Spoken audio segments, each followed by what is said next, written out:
Shalom. Je voulais un peu revenir sur la sémence du serpent. Vous savez, ce sont des choses que nous avons publiées depuis les années 2017.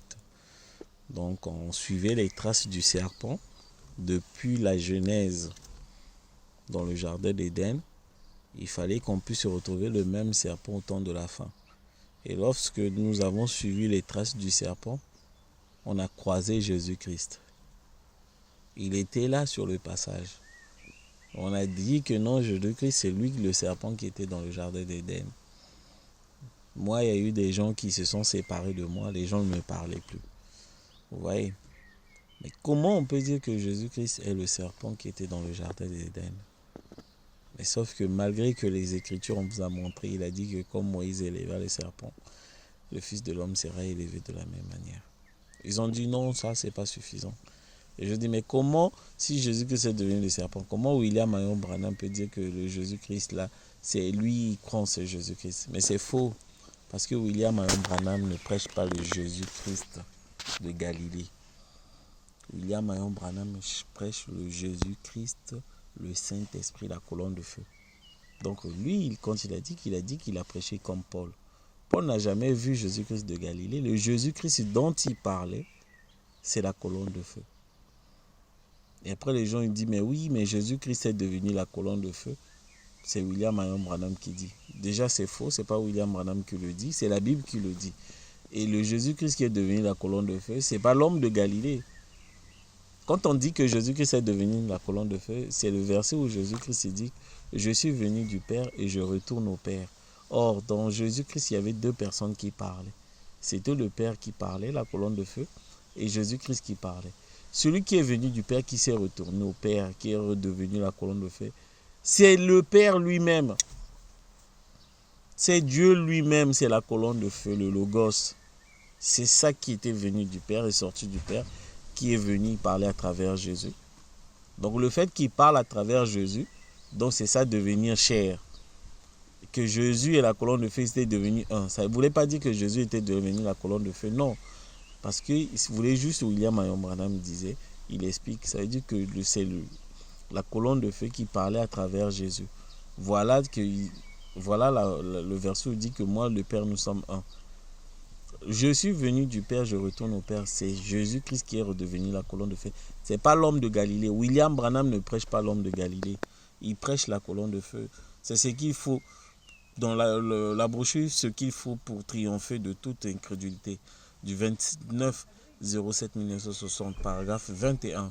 Or, il y a donc une seule différence qui empêcherait que Jésus soit le même qui marchait en Galilée que celui qui est avec nous ici ce soir.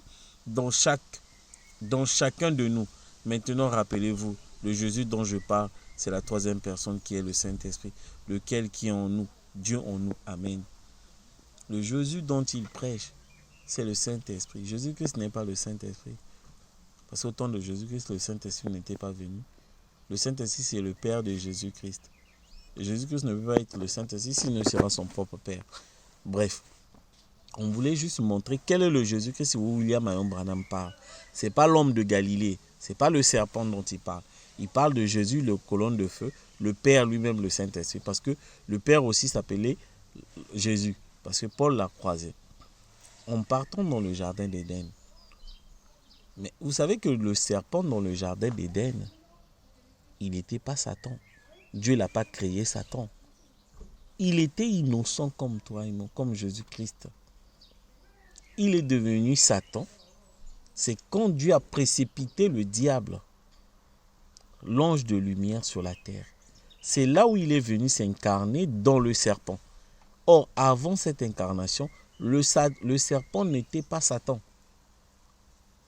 N'était pas le diable. Le diable, ça veut dire que c'est le Satan incarné. Le serpent n'était pas Satan, le diable avant. Il est redevenu que bien après, une fois que le diable s'est incarné en lui. Judas Iscariote n'est pas né fils de la perdition. Judas Iscariote n'est pas né démon. Il est venu démon juste dans Jean 13, verset 27, quand le diable s'est incarné en lui. Jésus-Christ n'est pas né péché. Jésus-Christ n'est pas né péché. Jésus-Christ n'est pas né Dieu. Il était né comme toi et moi. Il est devenu Dieu bien après quand la colonne de feu est venue avec lui à l'âge de 30 ans. Vous voyez? Jésus-Christ n'est pas né péché, il est devenu péché bien après, une fois qu'il était pendu. Maudit est quiconque pendu au bois. Les églises n'est pas né objet de séduction. Les églises sont devenues objet de séduction une fois qu'ils ont mis Christ en dehors, à l'extérieur, que à la fin des âges de l'église. Vous voyez? C'est là où est devenue la prostituée. Celui qui séduit les rois de la terre, ce sont les églises. Mais sauf qu'au départ, les églises, Dieu était dedans. Vous voyez un peu la transformation.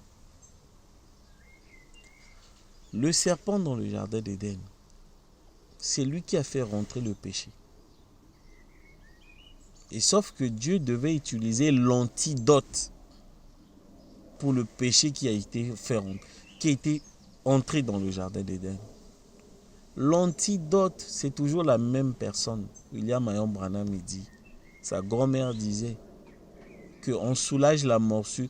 Le poil de chien soulage la morsure. Ça dit que c'est le poil du chien qui soulage sa propre morsure. Donc l'antidote du péché devait venir par la personne qui a fait rentrer le péché. Jésus-Christ. Jésus-Christ. On dit mais comment? Il faut imaginer il faut toujours penser que le serpent dans le jardin d'Éden n'était pas le diable au départ. Il était quelqu'un comme ça, innocent. Jusqu'à ce que le diable s'est incarné en lui.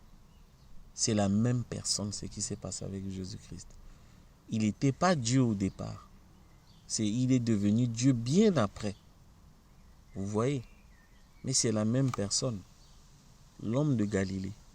Celui qui a ôté le péché de naissance des gens. C'est lui qui a fait rentrer le péché de naissance. Vous voyez? Et c'est ce que nous croyons. Même si les gens ne veulent pas croire, ils disent mais comment le serpent peut devenir la colonne de feu? C'est faux. C'est pas Jésus-Christ qui est de redevenir la colonne de feu. Jésus-Christ est allé en enfer. Il est allé en enfer et le diable lui a donné les clés de mort et de séjour des morts. Dans Apocalypse 4, le chevalier au cheval pâle, il avait quoi? Les clés, le séjour de mort et la mort l'accompagnaient. Sauf que Jésus, lorsqu'il est mort, il est parti en enfer, il avait pris les clés de mort et de séjour des morts. Donc si vous voyez le séjour de mort ou la mort accompagner une personne, c'est que la personne a la clé. C'est le Seigneur Jésus-Christ. Jésus-Christ n'est pas au ciel. Parce que dans le ciel, il n'y a pas de péché. Comment Jésus-Christ, l'homme de Galilée qui est devenu péché, peut devenir la colonne de feu? Il faut vraiment voir dans le péché, dans la colonne de feu, il y a le péché. Et le péché là a disparu comment? Jésus-Christ est devenu péché jusqu'aujourd'hui. Il est devenu malédiction jusqu'aujourd'hui. Et ça ne l'a pas quitté, c'est le prix qu'il devait payer. C'est le prix qu'il devait payer. On a montré, ce sont des choses que on n'aime pas tellement revenir, mais bon. Nous, on est dans un autre âge. On est dans l'âge de Joseph Marion Branham. Il construit le temple.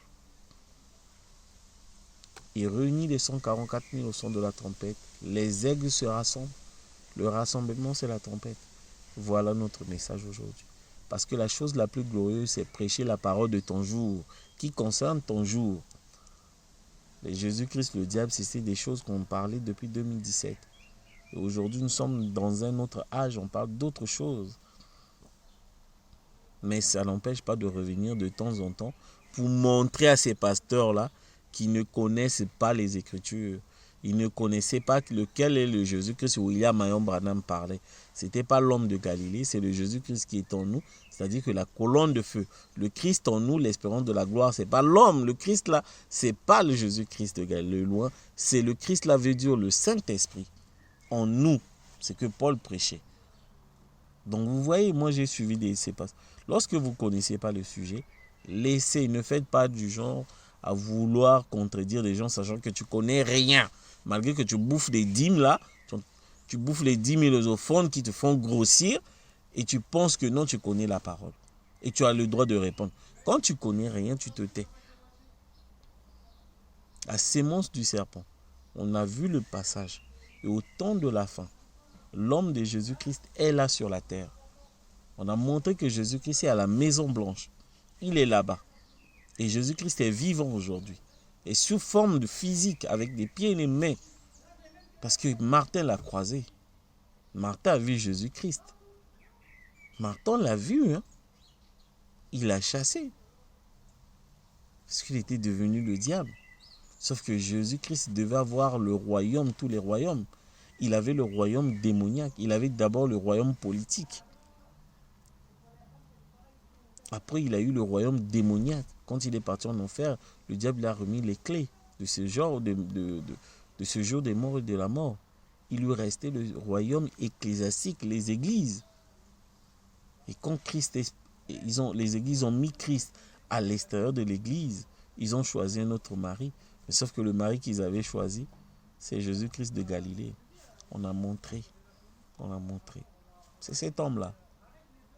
Cet homme-là, Jésus-Christ de Galilée. C'est lui le même Satan, le même diable, le même serpent qui était dans le jardin d'Éden. Jésus-Christ avait des enfants. Il en avait déjà. Sa lignée était vers les nations. Parce que chez les Juifs, il n'y a pas la sémence du serpent. Il n'y avait pas la sémence des enfants de Jésus chez les Juifs. Pourquoi? Parce que le sang juif est le sang le plus pur au monde. Il n'y a pas la sémence du serpent là-dedans. Les Romains qui ont crucifié Jésus, c'était eux les séments du serpent. Ils ne savaient pas qu'ils étaient en train de crucifier leur propre père. Jésus-Christ avait déjà des enfants. Il les avait faits depuis le jardin d'Éden. Vous voyez? Que la gloire, l'honneur reviennent à Elohim William Branham. Amen.